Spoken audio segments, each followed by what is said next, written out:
Hi, this is our presentation on task agnostic continual learning via math learning. This is a joint work with Jakub, Alexander, Andrei, EY, and Razvan at DeepMind. This work was done during my internship at DeepMind. In continual learning, the goal is to learn a sequence of tasks without forgetting. We notice that many works in continual learning literature actually make two underlying assumptions. The first is that task information, including task labels or the boundaries between different tasks, is always available. The second is that there always exists a multi-task solution that solves all the tasks so far. While these two assumptions might be valid in a task-aware scenario, they do not hold in a task-agnostic scenario where task information is unknown and the right solution depends on the task, which is hidden. Examples of such scenario include multi-agent games. In such games, the task for one agent depends on the configurations of the other agents, which are hidden from this agent. And the other agents are also learning, so the tasks are changing all the time. There's no clearly defined boundaries between different tasks. Even worse, different tasks might conflict with each other, so the optimal solution for task A might be detrimental for task B. Perhaps the most well-known example in machine learning is GAN.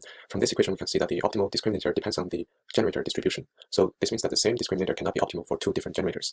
Suppose one generator at the beginning generate mode A in this picture, and later shift to mode B. And if the discriminator is trained to be optimal for a generator with respect to mode B, it can no longer be optimal for the generator that generates mode A. And this means that the generator can simply fool the discriminator by going back to the mode that it used to generate. And this will cause the training process to enter a mode revisiting loop, and it will never converge. In order to address these problems, in this work we propose a framework called the what and how framework. To address the problem that task information is unknown, we propose to explicitly infer the task representation from context. This answers the question what task it is. And since the right solution depends on the task, which is hidden, we ask our model to depend on the task representation, and this corresponds to the question how to solve the task. There are two components in this framework. The first component is a word encoder, which maps the context data dctx to the task representation ct. And the second part is a how decoder that decodes the task representation ct to a task-specific model ft. In this work, we simply choose the previous k observations as the context data. This choice is reasonable in a scenario where tasks change very smoothly or it is piecewise constant. In order to implement the framework, we notice that many math learning methods are actually task inference methods, and they also have a word encoder and a how decoder.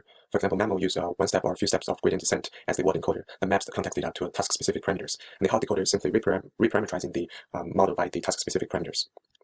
In order to learn the metaparameters online, we apply online variational bias on the metaparameters. The posterior of the metaparameter can be recursively updated by this bias rule, and at each time step t, we approximate the real posterior by a parametric distribution qt by minimizing the KL divergence between q and the real posterior. The likelihood term can be simply approximated by the what and how framework result given the correct context data, and the prior term can be approximated simply by the previous parametric distribution qt minus 1. If we choose a diagonal Gaussian distribution as the posterior, then we can obtain a closed-formed update rule for the mean and variance of the Gaussian. And here we can see that the update rule for the mean can use the variance as the learning rate. The intuition behind this is that the more certain we are about the parameter, the less we want to change it in the future. Here is the final algorithm we used for the what and how framework using Reptile, which is a math learning method that can be considered as a first-order approximation of Mammal. We choose it because it's more efficient as it does not require backpropagation through the inner loop process.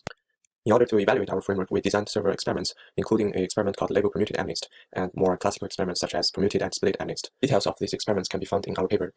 Here I will mainly focus on the experiment based on GAN. We notice that the objective function of GAN is a min-max function, which can be rewritten as simply minimizing a loss function with respect to the generator parameters theta g. This is possible if we have a function theta d star that returns the optimal discriminator parameters given the generator parameters. In practice, we do not have this function, so people usually approximate it by one step of gradient descent from the current discriminator parameter. However, as we discussed before, the discriminator parameters cannot be optimal for two different generator parameters, so this means that theta d star has no memory of previous generators. In order to resolve this problem, we can apply the what and how framework, and we approximate the function theta d star by the word encoder that maps a min batch of data generated by the generator to the optimal discriminator parameters. Now, since for different generator parameters theta g and theta g prime, the word encoder can simply map to different optimal discriminator parameters conditional on the data generated by the generator. So in theory, one set of metaparameters can be optimal for multiple generators, and this means that the theta t can remember all previous generators. To test if this method can prevent the training process from entering a mode revisiting loop, we first applied it to a simple 2D mixture of Gaussian dataset. We trained a vanilla GAN and a GAN using the what and how framework. As we can see, that the vanilla GAN will actually enter a mode revisiting loop, and the training process did not converge even after 10,000 steps. However, for the what and how GAN, although at the beginning there's also a mode collapse problem, but it did not enter a mode revisiting loop, and in the end the distribution converged to the real target distribution. We also applied this method to train a deep convolutional GAN on CIFAR 10 dataset.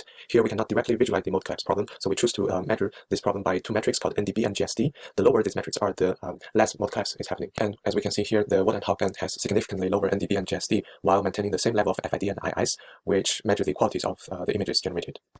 To summarize, we proposed a framework called the what and how framework in this work, and there are two ways of viewing this framework. From the continual learning perspective, the what and how framework addresses the task agnostic continual learning problem by explicitly inferring the task when the task information is not available and the multitask solution does not exist. From the math learning perspective, the what and how framework addresses the continual math learning problem by applying continual learning techniques on the math level, therefore allowing math knowledge to accumulate over time. With this, I come to an end, and thank you all for your attention and time.